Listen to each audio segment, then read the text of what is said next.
স্বামী বিবেকানন্দ আমরা সবাই জানি তার অসাধারণ ক্ষমতা ছিল। তার যে ফোকাস, কনসেন্ট্রেশন, আমরা জানি যেমন শরৎচন্দ্র গল্পটা সবাই জানে। শরৎচন্দ্র তার শিষ্য বেলুড় মঠে এসেছেন স্বামী বিবেকানন্দর ঘরে, আর দেখছেন যে স্বামী বিবেকানন্দ এনসাইক্লোপিডিয়া ব্রিটানিকা পড়ছেন। আজকাল এনসাইক্লোপিডিয়া মানে তো কম্পিউটারে দেখা যায়, কিন্তু তখনকার দিনে সেই বিশাল মোটা মোটা বই, সেই লেদার বাউন্ড ভলিউম, পুরো শেলফ ভর্তি বড় বড় বই রাখা আছে। এই দেখে তিনি বললেন, শরৎচন্দ্র বললেন, একটা মানুষের পক্ষে সারা জীবনে এতগুলো বড় বড় বই পড়া সম্ভব নয়। স্বামীজি বলছেন, তুই কি বলছিস? দেখ, আমি এর 9টি খণ্ড পড়ে নিয়েছি, আর 10ম খণ্ড পড়ছি। এর ভেতর থেকে তুই যা আমাকে জিজ্ঞেস করতে চাস আমাকে জিজ্ঞেস করতে পারিস। আর শরৎচন্দ্র তখন ওই বইগুলি বার করে করে এখান থেকে ওখান থেকে প্রশ্ন করতে আরম্ভ করলেন স্বামীজিকে। আর তিনি হতবাক হয়ে গেলেন যে স্বামীজি প্রত্যেকটি প্রশ্নর সঠিক উত্তর দিলেন। অনেক সময় সেই কমা, দাঁড়ি, ফুল স্টপ অব্দি একদম নিখুঁত একই ভাষায় বলে দিলেন। জিজ্ঞেস করলেন যে এটা কি করে সম্ভব একটা মানুষের পক্ষে। আর স্বামীজি বললেন যে এটা সবাইকার পক্ষেই সম্ভব, পবিত্রতা এবং মনের একাগ্রতা থাকলেই সম্ভব হয়। হয়তোবা সবাইকার পক্ষে এরকম এনসাইক্লোপিডিয়া মুখস্থ করে ফেলা সম্ভব নয়, কিন্তু অসম্ভব ব্যাপারও নয়। এই কিছুদিন আগে আমি পড়ছিলাম, আমেরিকা এখন বিখ্যাত যিনি ইন্ডাস্ট্রিয়ালিস্ট এন্টারপ্রেনিয়র ইলন মাস্ক, অনেক হয়তো নাম শুনেছে। ওই টেসলা ইলেকট্রিক গাড়ি যিনি আবিষ্কার করেছেন, স্পেস এক্স প্রোগ্রাম যিনি মহাকাশে স্যাটেলাইট পাঠাচ্ছেন, সেই ইলন মাস্ক। তো তিনি ছোটবেলায় খুব গরিব পরিবার থেকে, মোটামুটি সাধারণ পরিবার থেকে বড় হয়েছেন সাউথ আফ্রিকাতে। তো তিনি ছোটবেলায় উনি বলছেন যে আমি খুব পড়াশোনা করতাম, আর যখন স্কুলে ছিলাম তখন এনসাইক্লোপিডিয়া ব্রিটানিকা পড়ে ফেলেছিলাম। তার মানে এটা অসম্ভব ব্যাপার নয়। এটা অন্যদের আজকেও এমন লোক আছেন যারা এইভাবে পড়াশোনা করতে পারেন। স্বামী বিবেকানন্দের আরেকটি ঘটনা আছে মিরাটে। তখন উনি স্বামী অখণ্ডানন্দজির সঙ্গে মিরাটে আছেন, তপস্যারত, সাধন ভজন করছেন, পড়াশোনা করছেন। আর মিরাটের পাবলিক লাইব্রেরি থেকে অখণ্ডানন্দজি গিয়ে স্বামীজির জন্য মোটা মোটা সেই সায়েন্সের, তখনকার দিনের যা সায়েন্সের এনসাইক্লোপিডিক ওয়ার্ক, স্যার জন লবকের বই, মাল্টি ভলিউম, এক একটা করে খণ্ড আনছেন, আর স্বামীজি একদিনের মধ্যে পড়ে আবার ফেরত দিয়ে দিচ্ছেন, আর তারপরে খণ্ডটি উনি ইস্যু করে নিয়ে আসছেন অখণ্ডানন্দজি। একদিন লাইব্রেরিয়ান বললেন যে আপনি পড়ছেন না, আপনি শুধু নিচ্ছেন। আর একটা মানুষের পক্ষে কি সম্ভব যে এত মোটা বই, একটা কঠিন বই একদিনের মধ্যে পড়ে ফেরত দিয়ে দেবে? আপনি তার লোক দেখাবার জন্য শুধু বইটা নিচ্ছেন আর ফেরত দিচ্ছেন। তখন অখণ্ডানন্দজি বললেন, এটা তো আমার জন্য নয়, এটা আমার গুরু ভাই স্বামী বিবেকানন্দের জন্য। লাইব্রেরিয়ান বললেন যে সে যেই হোক, সে পড়ছে না। তখন অখণ্ডানন্দজি গিয়ে স্বামী বিবেকানন্দকে এই ঘটনাটি বললেন। স্বামীজি বললেন, চল তো দেখি, বলে লাইব্রেরিয়ানের কাছে গেলেন। আর সেই একই ঘটনা আবার, যে যে বই নিয়েছিলাম সেগুলোকে বার করো, সেখান থেকে আমাকে প্রশ্ন করো। লাইব্রেরিয়ান প্রশ্ন করলেন, আর যথারীতি স্বামীজি প্রত্যেক প্রশ্নের সঠিক জবাব দিলেন। এই ঘটনাটা কেন বিশেষ করে আমি বলছি, আজ থেকে প্রায় 16 বছর আগে আমাদের বেলুড় মঠের শিক্ষণ মন্দির কলেজে আমি ছিলাম। একজন অধ্যাপিকা, সিনিয়র প্রফেসর এসেছিলেন মিরাট থেকে, ওখানকার ইউনিভার্সিটি থেকে। এই ঘটনা আমি বলতে তখন উনি বললেন যে সেই লাইব্রেরি এখনো আছে, আর সেই লাইব্রেরিয়ানের চেয়ারের ওপরে দেয়ালে স্বামী বিবেকানন্দের ছবি টাঙানো আছে। তো যাই হোক, এই একাগ্রতার অসাধারণ ক্ষমতা স্বামীজির ছিল। আর স্বামীজি এটার উপরে খুব জোর দিতেন, বলতেন যে একটা মানুষ সাধারণ কি অসাধারণ, অর্ডিনারি আর এক্সট্রাঅর্ডিনারি, এই তফাৎটা হয়ে যায় একাগ্রতার মানের উপরে নির্ভর করে। The difference between a great person and an ordinary person lies in the degree of concentration. এটা এতই গুরুত্বপূর্ণ আমাদের জীবনের জন্য। স্বামীজি ধ্যান সিদ্ধ ছিলেন, ঠাকুর বলছেন ধ্যান সিদ্ধ যোগী। গিরিশ ঘোষ দেখছেন স্বামী বিবেকানন্দ ধ্যানে বসে আছেন, আর মুখটা এত মশা বসেছে যে মুখটা যেন কালো মতন হয়ে গেছে। অথচ আমরা একটা মশা এসে সামনে ঘুরপাক খেলে কামড়ানো তো দূরের কথা, সামনে ঘুরঘুর করলে, বন বন করে শব্দ করলে আমাদের ধ্যান করতে অসুবিধা হয়। আর স্বামীজির এতগুলো মশা বসে কামড়াচ্ছে, ওনার কোনো হুঁশ নেই, এত গভীর তার কনসেন্ট্রেশন। তো এটা কি হয়, কনসেন্ট্রেশন কিভাবে হয়, তার একটা সায়েন্টিফিক গবেষণা হয়েছে। ইদানিং অনেক কাজ হচ্ছে এই নিয়ে, আমি সেই বিষয়ে কিছু বলবো। তার আগে আমি এটা বলে রাখি যে আমি নিজেও লক্ষ্য করেছি, বিভিন্ন শিক্ষা প্রতিষ্ঠানে আমি গেছি, আমার খুব ভালো লাগে যে ভালো ভালো শিক্ষা প্রতিষ্ঠানে ওখানে গিয়ে, লাইব্রেরি বিশেষ করে আমার খুব পছন্দ। তো সেখানে লক্ষ্য করি যে ছাত্ররা পড়াশোনা করছেন, স্কলাররা, প্রফেসররা পড়াশোনা করছেন, কিভাবে করেন। একটা আমি অদ্ভুত জিনিস দেখেছি, সেটা ভারতবর্ষেই হোক আর বিদেশে এখানেই হোক, বড় বড় ইউনিভার্সিটিতে, সেই ইন্ডিয়াতে, অস্ট্রেলিয়ায়, আমেরিকাতে, এমনকি ইংল্যান্ডে, অক্সফোর্ড, কেমব্রিজে আমি দেখেছি যে সবচেয়ে যারা ভালো ছাত্র, তাদের একটা কমন ক্যারেক্টারিস্টিক যেটা সবাইকার আছে, সেটা হচ্ছে এই একাগ্রতা। তারা যে কত গভীরভাবে তারা মনোযোগ করতে পারে, সেটা আমি আইআইটি কানপুরে যখন যেতাম তখন দেখেছি। এই গত বছর হার্ভার্ড ইউনিভার্সিটিতে ছিলাম 1 বছর, সেই সময় আমার সুযোগ হয়েছে, ওখানে দেখতাম কিভাবে পৃথিবীর সর্বোচ্চ সবচেয়ে শ্রেষ্ঠ যারা গবেষক, এমনকি নোবেল প্রাইজ উইনার, তারপরে ছাত্র, প্রত্যেক দেশ থেকে, সারা পৃথিবীর থেকে সবচেয়ে ব্রিলিয়েন্ট ছাত্ররা ওখানে পড়তে যায়, ছাত্রছাত্রীরা। একটা ওয়ান কমন থিং, স্বামীজি ঠিক বলেছেন যে একাগ্রতার মানের মধ্যে তফাৎ হয়ে যায়। এদের সবাইকার একটা কমন ফ্যাক্টর হচ্ছে যে তাদের একাগ্রতার শক্তি অসাধারণ। অনেকে বলে যে শুধু একাগ্রতাতে কি হয়, আর অন্য ইন্টেলিজেন্স, আরো কিছু ফ্যাক্টর আছে। রিসেন্টলি আমি পড়ছিলাম ভন নয়ম্যান, খুব নামকরা এখানে ফিজিসিস্ট, ম্যাথমেটিশিয়ান, ফিজিসিস্ট ছিলেন আমেরিকাতে। তো উনি এক জায়গায় লিখছেন, আজকালকার সায়েন্টিস্টরা তারা মনে করে যে তার প্রকাণ্ড বুদ্ধিমান, মেধাবান ছিলেন ভন নয়ম্যান।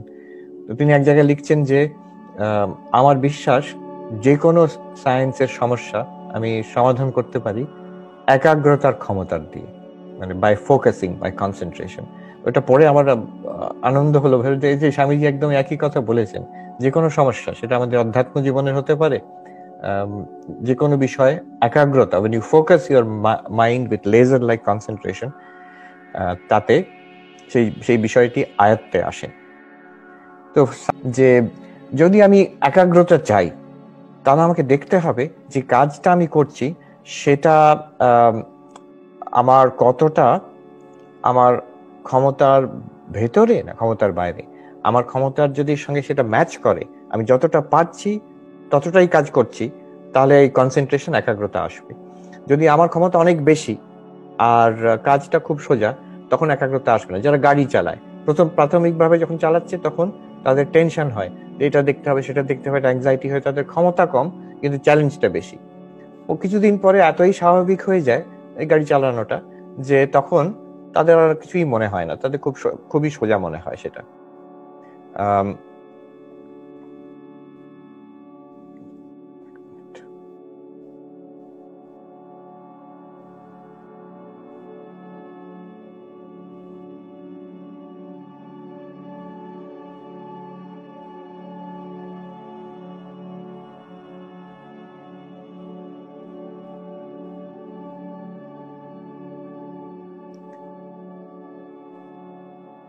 তো এই হলো মিহাই চিকজেনমিহাই বলছেন সেখানে যে একাগ্রতার যেটা বেসিক আইডিয়া, যে আমার চ্যালেঞ্জ আর আমার স্কিল, এই দুটোকে ম্যাচ করা। যদি কোনো সময় একটা কাজ খুব কঠিন মনে হচ্ছে, টেনশন হচ্ছে, তখন আমার স্কিল কম আর চ্যালেঞ্জ বেশি। অতএব সেখানে কাজটাকে যদি আমি মডিউলারাইজ করে দিই, ভাগ করে দিই, একটা করে পোর্শন আগে করি, তখন আমার একাগ্রতা করতে সুবিধা হবে। আর অন দি আদার হ্যান্ড, যদি আমার মনে হয় যে আমার মন খুব স্ক্যাটার্ড, অনেক সময় ছাত্ররা বলে যে আমি তো চেষ্টা করছি একাগ্রতা বাড়াবার জন্য, কিন্তু আমার মন এদিক সেদিক চলে যাচ্ছে। তার মানে কি, যে চ্যালেঞ্জ ইজ নট সাফিসিয়েন্ট। আমার যে 126 বিটস পার সেকেন্ড আছে, তার থেকে অনেকটাই অংশ এদিক সেদিক ছড়িয়ে যাচ্ছে। তো তখন চ্যালেঞ্জটা বাড়াতে হবে। তখন যদি কেউ বই পড়ছে, they should do active reading, শুধু বইটাকে খুলে না বসে চ্যালেঞ্জ কি করে বাড়াবো, আন্ডারলাইন করছি, কিছু সাইডে কমেন্ট করছি, নোট নিচ্ছি, মাঝে মাঝে বন্ধ করে ভাবার চেষ্টা করছি কি পড়লাম। এইভাবে যদি অ্যাক্টিভ রিডিং করি তখন চ্যালেঞ্জটা বাড়লো, এই ফ্লো, একাগ্রতার একটা স্টেজ এসে যাবে। তো এই বিষয়ে আজকে আমি স্বামীজির যেভাবে স্বামীজি বলছেন একাগ্রতার ইম্পর্টেন্স, আর তার কিছু এই মিহাই চিকজেনমিহাইয়ের যে আইডিয়া, উনি যে কাজটা করেছেন কনসেন্ট্রেশনের উপরে, সেই নিয়ে কিছু আলোচনা করলাম আমরা। এখন এখানে এই নিয়ে অনেক আলোচনা চলছে, বিশেষ করে আজকের যুগে, এই সোশ্যাল মিডিয়া, ইন্টারনেটের যুগে যারা ছাত্র, যারা ইয়াঙ্গার জেনারেশন, তাদের একাগ্রতার মানের উপর খুব বড় এফেক্ট পড়ছে, বিশেষ করে এই দেশে, এখন আমেরিকাতে এটা এরা বুঝতে পেরেছে। ড্যানিয়েল গোলম্যান, খুব নামকরা সাইকোলজিস্ট, যিনি ইমোশনাল ইন্টেলিজেন্স টার্মটি আবিষ্কার করেন, যিনি হু কয়েন দ্যাট টার্ম, উনি একটা নতুন বই লিখেছেন রিসেন্টলি, ফোকাস, এই একাগ্রতাকে নিয়ে। সেখানেও তিনি একই কথা বলেছেন যে একটা কাজকে যদি আমরা মন দিয়ে করি, rather than doing many things together, আমরা অনেকগুলো কাজ যদি থাকে, একটার পর একটা করি, একটাকে শেষ করে আরেকটা আরম্ভ করলাম, তাহলে একাগ্রতা মান অনেক বাড়তে পারে। স্বামী বিবেকানন্দ এক জায়গায় বলছেন, খুব simple but powerful method of increasing concentration, কি করে করতে পারি আমরা। তো তিনি এক জায়গায় বলছেন যে do whatever you are doing with the fullest possible attention. তোমরা যেটা করছো, যখন করছো, সেটাকে ফুল অ্যাটেনশন দিয়ে করো। তার মানে কি, যে কাজই আমি করি একটা অভ্যাস করে নিতে হবে আমি যতটা পারি মনোযোগ দিয়ে করার। মানুষ জিজ্ঞেস করতে পারে যে, আচ্ছা আমি পড়াশোনা করছি কিংবা একটা অফিসের কাজ করতে গিয়ে মনোযোগ দিয়ে করছি, ঠিক কথা, কিন্তু বন্ধুর সঙ্গে গল্প করছি, কি একটা খুবই সাধারণ কাজ করছি, সেখানে পূর্ণ মনোযোগ দেওয়ার কি দরকার? তো স্বামীজি বলছেন সেখানে, remember it is the same mind. মন একটাই, আমাদের অনেকগুলো মন নেই।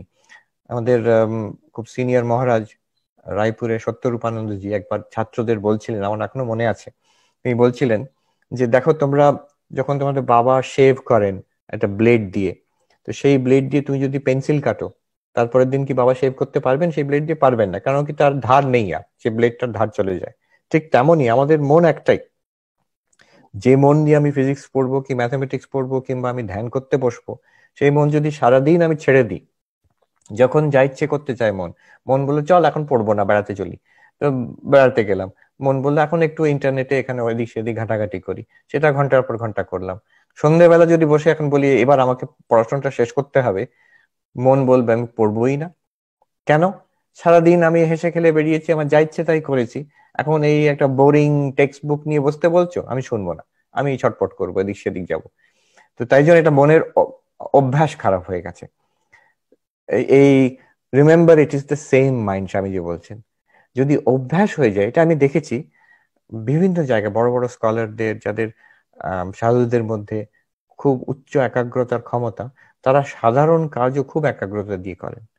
একটা খাবার সময় একটা ঘর পরিষ্কার করছেন, যেটা খুব একটা যে গভীর ধ্যানের ব্যাপার কিংবা পড়াশোনার ব্যাপার তা নয়, কিন্তু সেটাকেও খুব মন দিয়ে করছেন। সেটা হয়তো একসময় তারা অভ্যাস করেছেন, এখন স্বাভাবিক হয়ে গেছে। বাট দ্য রুল হোল্ডস, আমি যদি একাগ্রতা বাড়াতে চাই, তাহলে এই যে কোনো কাজ করব, সেটা আমি চেষ্টা করব মনোযোগ দিয়ে করা। কাজটা করছি হাত দিয়ে, ভাবছি অন্য কিছু, ওইরকম ভাবে না করে self conscious activity, awareness, do it with awareness. Swamiji বলছেন যত বড় বড় গুণ জীবনে সবকিছু আসবে if I do it with self awareness. একটা কনসিয়াসলি করি, মেকানিক্যালি নয়, অন্যমনস্ক ভাবে নয়। এটা যাতে আমার জীবনের একটা হ্যাবিট হয়ে যায়। আর দ্বিতীয় কথা যেটা আমরা দেখলাম মিহাই চিকজেনমিহাইয়ের কাছ থেকে, ফ্লো মানে আমার কাজ যেটা করব, I will try to keep the challenge and the skill at a high level. Both, skill বেশি হয়ে গেলে বোরিং হয়ে যায়, মন ছড়িয়ে যায়।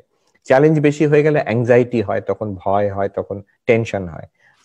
চ্যালেঞ্জ আর স্কিলটাকে এক লেভেলে রাখার চেষ্টা করব আমি যে কোনো কাজে, দেখবেন তাতে কনসেন্ট্রেশন খুব ভালো হয়।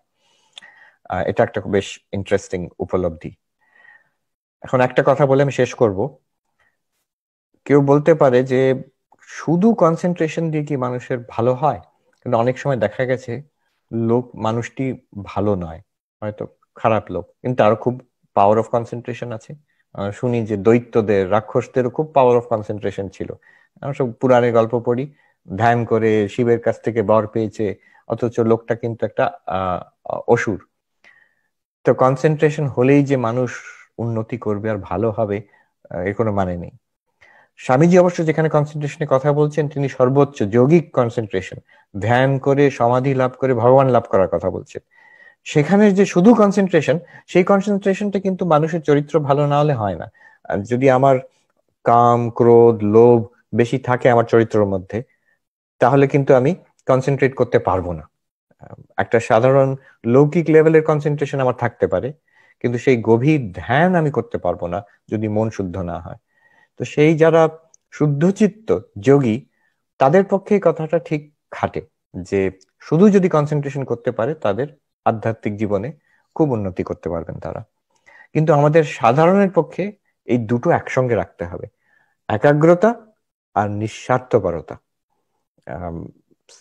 Unselfishness and concentration. এই দুটো একসঙ্গে হলে আমাদের our lives will be blessed. আমাদের জীবন আমাদের জন্য আশীর্বাদ হবে, আর আমাদের আশেপাশে যারা আছেন তাদের জন্য আশীর্বাদ হবে। আমি স্বামীজির কাছে প্রার্থনা করি যাতে আমাদের জীবনে সেই দিব্য একাগ্রতা আসুক, আমাদের জীবন সফল হোক, আর আমাদের জীবনের মাধ্যমেও আরো 10 জনের জীবনে আনন্দ, তারা আনন্দ পাক, তাদের আমরা সেবা করতে পারি। এই প্রার্থনা করে শেষ করি।